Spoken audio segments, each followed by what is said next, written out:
Au-delà on peut dire, de la chance qu'on doit avoir aussi dans une carrière, du timing, des rencontres, à quoi est-ce que tu dois ta réussite, ton succès? Je pense que si je dois faire une comparaison avec le foot, je pense que j'ai toujours essayé d'entrer dans la surface de réparation. C'est-à-dire à la fin, en restant au milieu de terrain, on ne marque pas de but. Et, et je pense que ma philosophie a toujours été, je dois essayer de rentrer dans la surface de réparation. Puis après, ça dépend de ma préparation, après d'être capable de finir et puis de marquer le but. Non, mais je dois essayer de trouver une manière d'entrer dans la surface de réparation. Je dois essayer de provoquer des situations. Bien sûr qu'il y a des éléments de chance. Je pense que j'ai été chanceux, non? Je pense que j'ai de la chance, non? Mais je pense aussi que la chance, j'ai essayé de la provoquer. C'est-à-dire, j'ai essayé de créer des situations où j'étais dans la surface et puis qu'il pouvait y avoir comme pousser que je tombe, que ce soit penalty ou que des centres arrivent. Mais j'ai créé ces situations, j'ai essayé de créer ces situations-là, non? Et moi, je pense qu'il n'y a jamais de mauvaise réunion. Je pense que je prends toujours toutes les réunions en sérieux dans le sens où on ne sait jamais d'où l'opportunité peut arriver. Et, et mon parcours, c'est un petit peu ça, non? La manière dont j'ai quitté le FC Bienne pour partir à l'Atlético de Madrid, c'était une combinaison de chance, mais aussi d'être au bon endroit, d'avoir créé, disons, l'opportunité pour que ça se passe. Après, tu peux entrer dans la surface de réparation, puis pas avoir les qualités pour marquer. Ça, c'est une autre question, non? Mais je pense qu'il faut générer cette opportunité-là, et j'ai essayé de faire ça, et je continue à essayer de faire ça au jour d'aujourd'hui.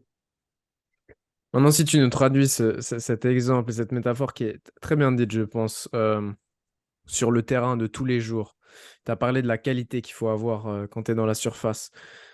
Ah, si tu devais penser à une qualité qui est vraiment primordiale pour toi, avec le recul au jour d'aujourd'hui, c'est laquelle?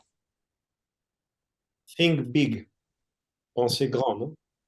Ne pas s'auto-limiter, c'est-à-dire, quand, je te donne un exemple, quand j'ai eu la possibilité de pouvoir partir à l'Atlético de Madrid, au départ, c'était un essai, non? Donc, je suis parti faire un essai à l'Atlético de Madrid, et ma mentalité aurait pu être, la chose logique, c'est que si toi, tu viens du FC Bienne, que tu t'es formé dans d'autres petits clubs, la chose logique, c'est qu'on ne prenne pas. Parce que tu vas avec des gens qui sont soi-disant d'un niveau supérieur, qui ont joué ensemble depuis je ne sais pas combien d'années. Mais à mon avis, la différence entre eux et moi, c'est que probablement ma préparation était moindre que la leur, mais moi j'avais faim. Moi j'avais faim, j'étais déterminé. Et ça, c'est l'attitude que tu as ce que moi j'ai appris durant ma carrière, c'est que l'attitude est souvent plus importante que tes qualités, non? C'est quelle attitude tu as, c'est quelle envie tu as, c'est quelle faim tu as de pouvoir avancer. Et comme je te disais, j'avais l'option de pouvoir rester en Suisse, d'aller à l'Étoile Carouge, j'avais l'option d'aller à IB, dans la deuxième équipe, et j'aurais pu dire, I could have played safe, non, comme disent les Anglais, j'aurais pu dire, voilà, l'option la plus logique, c'est de rester là, je peux aller à la Carouge, j'aurais pu faire l'université là-bas, j'allais le faire, mais moi, je me suis dit, je veux essayer de prendre cette opportunité, je veux prendre ce risque-là, on y va. Mais on y va avec toutes les conséquences, avec la détermination de pouvoir y arriver, non? Et tu vas, et puis tout d'un coup, tu te retrouves en Espagne sans parler l'espagnol, non? Et puis de nouveau, on repart la même chose. Moi, je voulais étudier à l'université. J'aurais pu dire, voilà, je viens d'arriver ici, j'ai une opportunité dans le foot, laissons un petit peu l'université, concentrons sur le foot, c'est l'important. Mais moi, je dis, je sais pas qu'est-ce qui va se passer dans le foot. Ça peut durer une semaine, ça peut durer une année, ça peut durer un mois, je sais pas. Je veux faire l'université, donc j'ai dû, disons, me présenter à l'examen pour entrer à l'université en Espagne, j'ai dû apprendre l'espagnol, c'est-à-dire get out of the comfort zone, non? Sortir de la zone de confort. Je pense que c'est ça un petit peu qui est important dans la vie. Après, des fois, ça marche, des fois, ça marche pas, mais ça fait partie aussi du parcours. Il n'y a pas eu que des moments faciles.